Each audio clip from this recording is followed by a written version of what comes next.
নবীদের ঘটনা এজন্যই আল্লাহ পাক বর্ণনা করছেন যাতে করে মানুষের ঈমানের স্তরটা বাড়ে। যে আল্লাহ পাকের পরিচয় আমরা পাইছি কালিমার মাধ্যমে, তাওহীদের মাধ্যমে। এখন নবীরা কিভাবে সেই তাওহীদটা ধারণ করছেন এবং আল্লাহ পাক কিভাবে তাদের সামনে উপস্থাপন করছেন সেই বিষয়টা বেশি বেশি বর্ণনা করছেন। বিশেষ করে মূসা আলাইহিস সালামের ঘটনা আল্লাহ পাক বিভিন্ন সূরার মধ্যে বর্ণনা করছেন। তেমনি ভাবে সূরা তাহার মধ্যে আল্লাহ ইরশাদ করেন যে ওয়াহাল আতাকা হাদিসু মূসা, যে মূসার এই বৃত্তান্ত সম্পর্কে নবী আপনি কি জানেন? নবীকে জিজ্ঞাসা করতেছে, মানে কি নবীকে ইমানের একটা নমুনা নবীর সামনে আল্লাহ পাক আবার নতুন করে উপস্থাপন করার জন্য আল্লাহ নবীকে এই বিষয়টা যেটা গুরুত্বপূর্ণ টপিক এবং এখানে যে তাওহীদের শিক্ষা আছে, এটা আল্লাহ পাক নবীকে দৃষ্টি আকর্ষণ করার জন্য আল্লাহ পাক প্রথমে নবী জানে না, আল্লাহ পাক জানেন যে নবী যে জানে না সে কে জানেন? আল্লাহ পাক জানেন। তারপর আল্লাহ পাক বলতেছেন ওয়াহাল আতাকা হাদিসু মূসা, মূসার বৃত্তান্ত সম্পর্কে কি আপনার জানা আছে? দিলেন ইযরা আনারান ফাকালা লিআহলিহিম কুসু ইন্নী আনাস্তু নারা। আপনি সেই সময়ের কথা একটু জেনে দেখেন অথবা জেনে রাখুন যে যখন নাকি সে মাদিয়ান থেকে সে সফর করে মিশরের দিকে আসতেছিলেন, তখন সে একটা আগুন দেখতে পেল। তখন তার পরিবারকে তিনি বললেন যে তোমরা অপেক্ষা করো, আমি একটু দেখি তোমাদের জন্য কোনো আগুনের ব্যবস্থা করতে পারি। তুর পাহাড়ে নিয়ে গেলেন, তখন বলেন যে তুমি স্যান্ডেল খুলে ফেলো, কেননা তুমি যেই ভূমিতে আসো সেটা পবিত্র তুরা উপত্যকা, এখানে আমার দরবারে তুমি চলে আস। হ্যাঁ, সেখানে কিছু ঘটনা আছে তাফসীরের মধ্যে যে নাকি উপর থেকে ডাক দেওয়া হয়েছে ইয়া মূসা ইন্নানী আনাল্লাহ, আল্লাহ পাক নিজেই বলছেন যে আমি আল্লাহ, লা ইলাহা ইল্লা আনা ফা'বুদনি, যে আমি ছাড়া কোনো মাবুদ নাই, একমাত্র তুমি আমার ইবাদত করো। এবং আমার ইবাদত তুমি শুধু করো না, বরঞ্চ আমি যে তোমার যে মিশন দিলাম এই মিশনটা নিয়ে তুমি মিশরে গিয়ে মিশরের যে সে জালেম বাদশাহ তার কাছে তুমি দাওয়াত পৌঁছে দাও। খুযহা ওয়ালা তাখাফ সানুঈদুহা সিরাতাল। এরপর আল্লাহ পাক তাকে আবার আরো প্রস্তুতি গ্রহণ করাইলেন। কিভাবে প্রস্তুতি? একটা হয়েছে যে প্রথমে তাকে নিলেন তুর পাহাড়ে, নেওয়ার পরে এরপরে তাকে সেখানে আল্লাহ নিজের পরিচয় দিলেন যে আল্লাহ একান্ত ভাবে তার সাথে কথা বলার জন্য তাকে কাছে নিয়ে গেলেন। এই গেল প্রথম স্টেপ। এবার তার ভিতর থেকে সবকিছু দূর হয়ে গেল, সে বুঝতে পারলো যে এখন আমি নবী, এখন আমার কিছু কাজ পৌঁছাইতে হবে। এরপর আল্লাহ তারে আরো একটু পাকাপোক্ত করলেন। নবীদেরকে এইভাবে আল্লাহ পাক, আমাদের তো এখন আল্লাহ এমন না যে ওহী নাজিল করবে, বাকি এই ধারাগুলো এরকম। আপনি দেখেন যখন নাকি যারা এই যে যুগে কাজ নিয়ে আগে বাড়ছে তাদের বিভিন্ন হালত তাদের সামনে আসছে। ওনারা তো এত শীতের মধ্যে থরথর করে কাঁপতেছেন, ওনার স্ত্রী, হ্যাঁ ওনার স্ত্রী তখন পেটে বাচ্চা ছিল এবং শীত মরুভূমির মধ্যে সে পাহাড়ের সবদিকে বরফ, এরকম পরিস্থিতির মধ্যে সে রওনা করছে।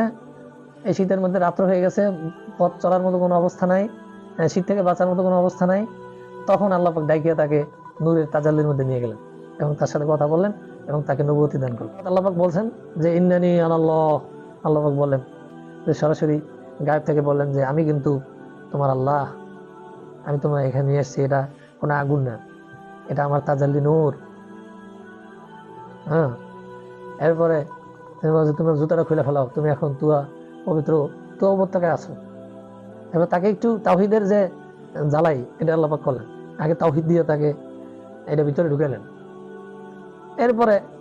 তারপরে এখন আল্লাহ পাক তার সাথে কথা শুরু করে দিচ্ছেন, তাকে তৈরি করতেছেন। কথা শুরু করছেন মানে কি, তাকে তৈরি করতেছেন। এখন বলতেছে উনি তো পাহাড়ি এলাকা ছিল, লাঠি থাকতো সবসময়, আবার ওনার কিছু বকরি ছাগল ছিল, ওগুলোরে তিলকা বিয়া মিনিকে মুসা। এখন বলতেছে মুসা তোমার হাতে ওইটা কি? তখন তিনি বললেন কলা হি আসয়। বলছে ঠিক আছে, তাহলে তোমার লাঠিটা ছেড়ে দাও। আলকিহা ইয়া মুসা ফাআলকাহা ফাইদা হিয়া হাইয়াতুন তাসআ ক্বালা খুযহা ওয়ালা তাখাফ। এই দেখেন তিনি ভয় পাইছেন। ভয় পাওয়াটা কিন্তু দোষণীয় না, আমাদের ভয় লাগে না, চিন্তা করে হায় মরে যাবো, আমার যদি আরেকজন মেরে ফেলায়, আমার যদি কি হবে, অনেক সময় আমার টাকা পয়সা থাকবে না, আমার স্ত্রী কই যাবে, আমার পোলা মেয়ে কই যাবে, অনেক জিনিস চিন্তা করি। কিন্তু এই দেখেন নবীদের থেকে শিক্ষা। আল্লাহ পাক বলতেছেন যে তুমি ডরাও না, তুমি ছাড়ো ধরো, ছাড়ো আমার হুকুমে, ছাড়ো আমার হুকুমে ধরো। নবীকে বলেন যে ঠিক আছে, আপনি আপনার হাতকে বগলের নিচে নেন, সব মানে মানসিকভাবে তারে প্রস্তুত করতেছেন আল্লাহ পাক। আবার খেলা শুরু হয়ে পড়ে, খেলা তখন শুরু হয় না, প্রতিপক্ষ নাই, একা একা ট্রেনিং চলতেছে। তো এর দ্বারা আরো একটা জিনিস আমরা বুঝতে পারি যে আমাদের শত্রু আমরা দেখি না চোখে, কিন্তু তারপর নিজেরা কি থাকতে হবে? প্রস্তুত থাকতে হবে। নবী দেখেন শত্রু নেই, কিন্তু নবীরে ছাপ বানাই দেখে দিচ্ছে আল্লাহ পাক, হাত সাদা হয়ে যেতেছে, হাত থেকে আলো বেরিয়ে দিচ্ছে। হ্যাঁ, তো এগুলো প্রস্তুতি চলতেছে। এরপরে আসলে আল্লাহ পাকের আদেশ। এরপর আল্লাহ পাকের আদেশ আসলো ইযহাব ইলা ফিরআউনা ইন্নাহু তাগা, যে আপনি যান ফেরাউনের কাছে, কেননা সে ঔদ্ধত্য প্রদর্শন করেছে। ক্বালা রাব্বি, এখন উনি বলছে ঠিক আছে, উনি তো যাইবে, এখন আমরা তো যাব, কিন্তু আমাদের প্রস্তুতি নেই। এখন কি করতে হবে বলেন, কি করতে হবে? আল্লাহ পাক বলে দিচ্ছে কিভাবে প্রস্তুতি নেবেন। একটা হচ্ছে যে বাহ্যিক আসবাবের প্রস্তুতি, আর একটা হলো দোয়ার মাধ্যমে প্রস্তুতি। কিসের মাধ্যমে ভাই? দোয়ার মাধ্যমে। মুসা আলাইহিস সালাম তখন চিন্তা করলেন যে আমি যে যাবো, আমি তো দুর্বল, কেমন কি করি, আল্লাহ পাকের নির্দেশ তো পালন করতেই হবে। তখন উনি বলেন রব্বি ইশরাহ লি সাদরি। আল্লাহ এই কাজের জন্য আমাদের একটা হুকুম আসছে, এখন আমরা এই কাজের জন্য কিভাবে ভাই, কিভাবে সম্ভব তো না, ওই উপরে চাইতে হবে, উপরে বলতে হবে যে রব্বি ইশরাহ লি সাদরি, যে আল্লাহ আপনি এই কাজের জন্য আমরা কিভাবে করবো। আমরা তো জানি যে একবার দিল আল্লাহ প্রশস্ত করে দিয়েছে, সে একদম তার কাঙ্ক্ষিত স্থানে পৌঁছে গেছে, তার রবের সাথে সাক্ষাৎ করে ফেলেছে। এখন আপনারা একটা প্ল্যান করেন, এই দোয়া করতে থাকেন রব্বি ইশরাহ লি সাদরি। সে বলছে যে আমি অনেক দোয়া করছি, তো আপনারাও দোয়া করেন, অনেক অনেক দোয়া করেন, যেটাকে অনেক বলা যায় যে নবী যেরকম দোয়া করছেন রব্বি ইশরাহ লি সাদরি। যদি এটা বাহ্যিকভাবে দেখা যাচ্ছে যে ওই সময়ের জন্য যেটা নবীর লাগবে এটা চাইছে, এখন এই সময়ের জন্য আপনার যেটা লাগবে আপনি এটা চান। নির্দেশনার পরে, আল্লাহ পাকের নির্দেশনার পরে রব্বি ইশরাহ লি সাদরি ওয়ায়াসসির লি আমরি, এটার ভিতরে সবাই এসে পড়ছে। ওয়ায়াসসির লি আমরির মধ্যে আপনি মনে করেন দিলের প্রশস্ততা আপনার আছে, কিন্তু অন্য একটা জিনিস লাগে, এটা ওয়ায়াসসির লি আমরি, এবং আমার এই মিশনকে আপনি আমার জন্য কি করে দেন, সহজ করে দেন। ওয়াহলুল উকদাতাম মিন লিসানি ইয়াফকাহু কওলি, এবং যখন নাকি আমি কাজ করতে যাব, এর জটিলতা আছে, এই জটিলতা থাকবে, এই জটিলতা আপনি দূর করে দেন। তিনি বলছেন যে আমার জটিলতা একটা, যে আমি জবানে অস্পষ্ট, জবানে কি অস্পষ্ট, তা আমার এটা জন্য স্পষ্ট হয়ে যায়, জন্য আপনি আমার সাহায্য করেন। এবং আরো একটা আমার আবেদন, যে আমি তো একা পারবো না, আমার কিছু সহযোগী, একজন সহযোগী লাগে, ওয়াজআলি ওয়াজিরাম মিন আহলি, এবং তারে আমার পরিবার থেকে আপনি নির্বাচন করেন। তো উনি বলেন যে ঠিক আছে, আমার ভাই হারুনকে তিনি আমাকে শক্তিশালী করুন। কাই নুসাব্বিহাকা কাসীরা ওয়া নাযকুরাকা কাসীরা ইন্নাকা কুনতা বিনা বাসীরা ক্বালা কাদ উতিতা সু'লাকা ইয়া মূসা, যে এটা আমার কাজের সহযোগিতার জন্য, যাতে করে দুইজনে মিলে একটা কাজকে সুন্দরভাবে, দাওয়াতটাকে আমরা তাদের সামনে উপস্থাপন করতে পারি, আর আমার একটু জড়তা আছে। তখন আল্লাহ পাক বলেন ঠিক আছে, আপনি যেটা চাইলেন আপনাকে দেওয়া হবে। তো এর দ্বারা আর একটা জিনিস বোঝা যায়, যদি আমরা সত্যিকার অর্থে দিনের কাজ করার জন্য আল্লাহর কাছে কিছু চাই, তো আল্লাহ পাক অবশ্যই আমাদেরকে দান করবেন। এটা আল্লাহ প্রতিশ্রুতি, যেহেতু নবীদেরকে আল্লাহ পাক দিয়েছেন, আমাদেরকে আল্লাহ পাক দিবেন। এরপর আল্লাহ তাকে বলেন যে এই কাজের জন্য তোমাকে আমি উপযুক্ত করেছি। আল্লাহু আকবার। এখন বললেন যে ঠিক আছে, ইযহাব আনতা ওয়া আখুকা বিআয়াতি ওয়া লা তানিয়া ফি যিকরি, এখন তোমার কাজ হলো কি, তুমি এবং তোমার ভাই সহকারে দুজন যাও, যে ফেরাউনের কাছে দাওয়াত দাও, এবং আমার স্মরণ থেকে কখনো তোমরা বিরত থাকবে না, সবসময় আমাকে স্মরণ করো। তো আমাদের বড় শক্তি হলো আল্লাহ পাকের স্মরণ, আমাদের সবচেয়ে বড় শক্তি কি? আল্লাহ পাকের স্মরণ। এই স্মরণের মধ্যে যেমন সর্বপ্রথম স্মরণ হয়েছে 5 ওয়াক্ত সালাত জামাতের সাথে আদায় করা, এরপরে মাসনুন, এরপরে জরুরি ফরজ ইলমগুলো শেখা, এরপরে জিকিরের পরিবেশে নিজেদেরকে যুক্ত করে রাখা, এই সবগুলো এর মধ্যে অন্তর্ভুক্ত। ফাকুলা লাহু কাওলান লাইয়িনান লাআল্লাহু ইয়াতাযাক্কারু আও ইয়াখশা, বলছে যে এরপর সে তো জালেম, তার কাছে যে তুমি কিন্তু নরম কথা বলবা, তার কাছে যে গরম কিছু বলো না, যত বড় খারাপ হোক তাকে কি বলতে হবে ভাই? নরম বলতে। নবীকে বলেন ফাকুলা লাহু কাওলান লাইয়িনান, দাওয়াতের ক্ষেত্রে এই উসুল, আবার জিহাদের ক্ষেত্রে এই উসুল না, এই সময় আবার গরম কথা বলতে হবে। ওই সময় বলছে যে তুরহিবুনা বিহি আদুওয়াল্লাহি ওয়া আদুওয়াকুম, যে তোমরা এর দ্বারা ভীত সন্ত্রস্ত করে রাখবে আল্লাহর দুশমন এবং তোমাদের দুশমনকে, হুমকি ধামকি দিয়ে তাদেরকে সবসময় ভয় ভীতির মধ্যে রাখতে হবে। এটা হচ্ছে দুশমনদের বেলায়। তাকে বলেন যাও তুমি দাওয়াত দাও, এবং তাকে গিয়ে নরম কথা বলো। এরপরে আরো নবীকে আল্লাহ পাক আরো বিভিন্ন বিষয়ে তাওহীদের বিষয় বলছেন। একটা হচ্ছে তাওহীদ বুঝে আবার তারে প্র্যাকটিস করে তারপরে কাজে মিশনে নামাইছেন।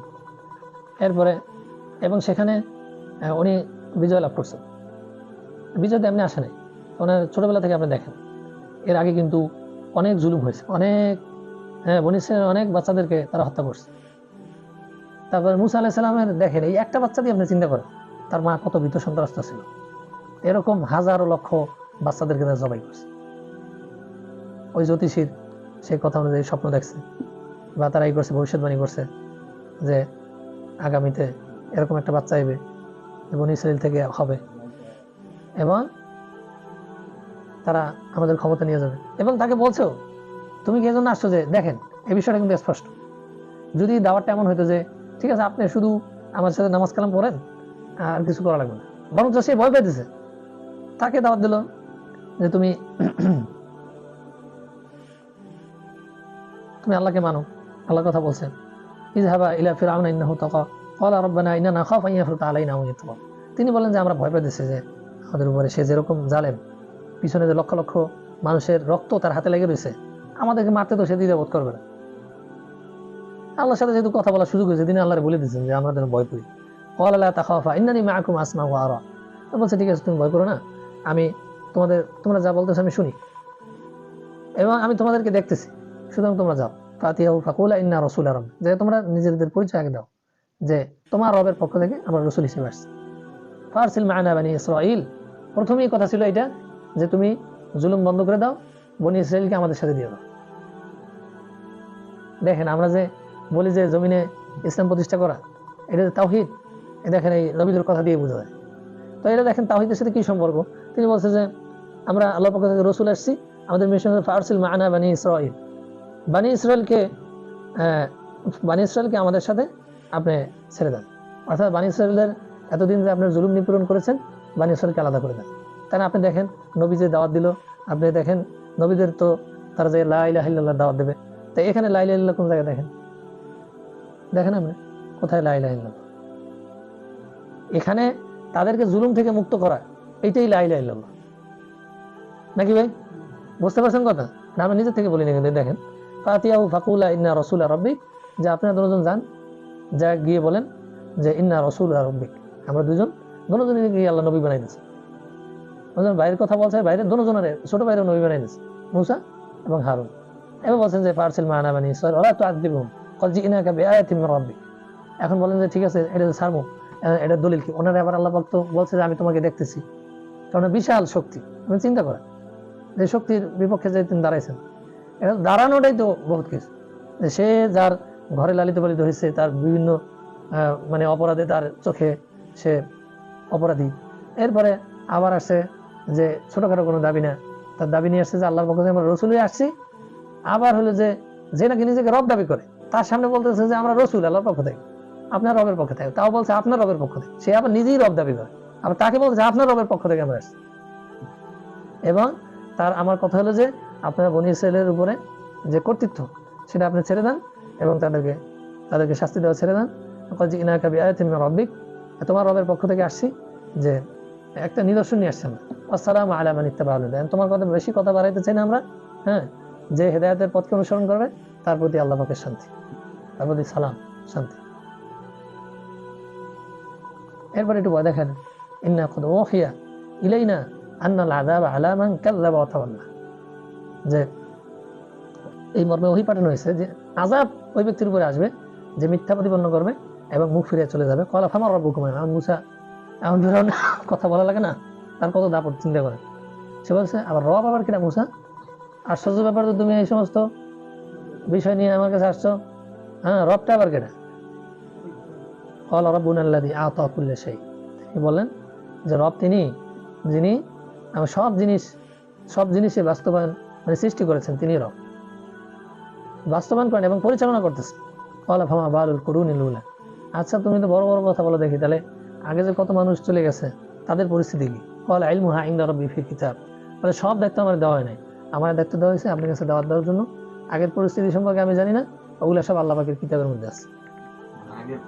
লা ইয়াদিল্লু রাব্বি ওয়া লা ইয়ানসা, এবং তাদের সবকিছু সম্পর্কে নথিপত্র আল্লাহ পাকের কাছে আছে, এটা তিনি কখনো ভুলে যাননি এবং তিনি পথভ্রষ্ট। আল্লাযী জাআলা লাকুমুল আরদা মাহদা ওয়া সালাকা লাকুম ফিহা সুবুলা ওয়া আনজালা মিনাস সামাই মা, এবং আল্লাহ পাকের আরো কিছু গুণাবলীর কথা তিনি বললেন। এরপরে তার কাছে দাওয়াত দিলেন। এরপরে আসলো চ্যালেঞ্জ, ঠিক আছে, এত বড় স্পর্ধা, তুমি আমার সামনে এসে এই সমস্ত অকর চকর দেখাইলে, তুমি সাপ বানিয়ে ফেলাইলা, ঠিক আছে, তোমার সাথে চ্যালেঞ্জ। তাহলে আমাদের যেই সরকারি যে ছুটির তারিখ আছে, ওই দিনে সমস্ত দেশের মানুষের স্টেডিয়ামে দাওয়াত দাও, সব মানুষ দেখবে, তোমার সাথে চ্যালেঞ্জ হবে। তো উনি তো পালাইনি, চিন্তা করছে যে এবার গাটি বুটে লই আমি মিশর ছেড়ে পালাই যাই। ঠিক আছে, চ্যালেঞ্জ। আল্লাহ আগেই ওনার প্রস্তুত করছে যে চ্যালেঞ্জ করা, এটা দেখেন নবীদের কথা, কাফেরদের সাথে চ্যালেঞ্জ করছে না, কিন্তু নবীর কাছে একটা লাঠি, কি ভাই, একটা লাঠি। তো আল্লাহ পাক বলতেছেন ইন্না আমান্না বিরাব্বিনা লিয়াগফির লানা খাতায়ানা ওয়া মা আকরাহতানা। এরপরে দেখেন, এবার দায়িত্বের পরে কি আসলো, আমাদের প্রায় আমরা শেষ পর্যায়ে চলে আসছি, যে তখন ক্বালা আমানতুম লাহু ক্বাবলা আন আযানা লাকুম। এরপরে যখন উনি সেই চ্যালেঞ্জের সময় আসলো, চ্যালেঞ্জের পরে যখন নাকি একদল লোক যারা জাদুকর ছিল তারা সবাই ঈমান আনলো, ঈমান আনার পরে এরপরে তাদেরকে আবার হুমকি দিলেন, তোমার হাত পাও সব কেটে দাও। তখন তারা বলছে লান নুসিরাকা আলা মা জানা মিনাল বায়িনাত ওয়াল্লাযী ফাতারানা ফাকদি মা আনতা কাদ। তো বলছে যে আমরা কখনো ঈমান ছাড়বো না, আমরা ঈমান আনছি, তোমার যা করার ক্ষমতা আছে সব করো। এখন আমরা যদি বিপদে পড়ে যাই তোরে কিন্তু মেরে ফেলাম, তখন আমাকে এই কথা কই দেবে, তোমার যা মূল্য তাই করো, কিন্তু তারপর আমরা হকের পথ থেকে কি হবে না, বিচ্যুত হব। এরপর ইন্নাহু মান ইয়াতি রাব্বাহু মুজরিমান ফাইন্না লাহু জাহান্নাম। কেননা এই কারণে যে আল্লাহর সামনে মুজরিম হিসাবে দাঁড়াবে তার জাহান্নাম ছাড়া আর দ্বিতীয় কোনো গতি নাই। লা ইয়ামুতু ফিহা ওয়া লা ইয়াহইয়া, এবং সেখানে সে মরবেও না, সে বাঁচবেও না। ওয়া মান ইয়াতিহি মুমিনান ক্বাদ আমিলাস সালিহাত, আর যে ব্যক্তি ঈমান অবস্থায়, মুমিন অবস্থায় নেক আমল করতে করতে আল্লাহর সামনে উপস্থিত হবে, ফাউলাইকা লাহুমুদ দারাজাতুল উলা, আল্লাহ পাক তাকে জান্নাতের উচ্চ মর্যাদা তাকে দান করবে। এমন জান্নাত, জান্নাতু আদনিন তাজরি মিন তাহতিহাল আনহারু খালিদিনা ফিহা ওয়া যালিকা জাযাউ মান তাযাক্কা। এমন জান্নাত যে জান্নাতের তলদেশে থাকবে কি, নদী প্রবাহিত হবে, এবং সেখানে তারা সর্বদা সেখানে অবস্থান করবে, সেখান থেকে আর কখনো তাদের বের হওয়া লাগবে না। ওয়া যালিকা জাযাউ মান তাযাক্কা। আর এই জান্নাত, এই মনোরম উদ্যান, এবং সবসময়ের জন্য সেখানে স্থায়ী নিবাসের ব্যবস্থা আল্লাহ তাদের জন্য করবেন যারা নিজেকে পরিশুদ্ধ করে রবের সামনে নিজেকে উপস্থিত করবে। তো আমরা যে এই নবীদের ঘটনা শুনলাম, তাওহীদের ঘটনা, এখান থেকে আমরাও নিয়ত করি ইনশাআল্লাহ যে এই তাওহীদ প্রতিষ্ঠার জন্য আমরা কাজ করবো তো সবাই ইনশাআল্লাহ। এবং সর্বশেষ আল্লাহ পাক যে আমরা যে এই নবীদের ঘটনা শুনলাম, তাওহীদের ঘটনা, এখান থেকে আমরাও নিয়ত করি ইনশাআল্লাহ যে এই তাওহীদ প্রতিষ্ঠার জন্য আমরা কাজ করবো তো সবাই ইনশাআল্লাহ। এবং সর্বশেষ আল্লাহ পাক যে এই জান্নাতের ওয়াদা আমাদেরকে দিয়েছেন, এই জান্নাতের ভাগীদারের জন্য। কারণ দুনিয়াতে আমি যতই আমাকে ধরে রাখতে চেষ্টা করি, যতই স্থায়ী হইতে চাই, এখানে কিন্তু স্থায়ী না, কিন্তু ওখানে কিন্তু আমি স্থায়ী।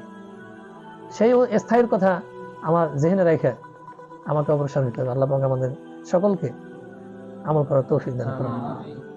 আখির দাওয়ানা আলহামদুলিল্লাহি রাব্বিল আলামিন।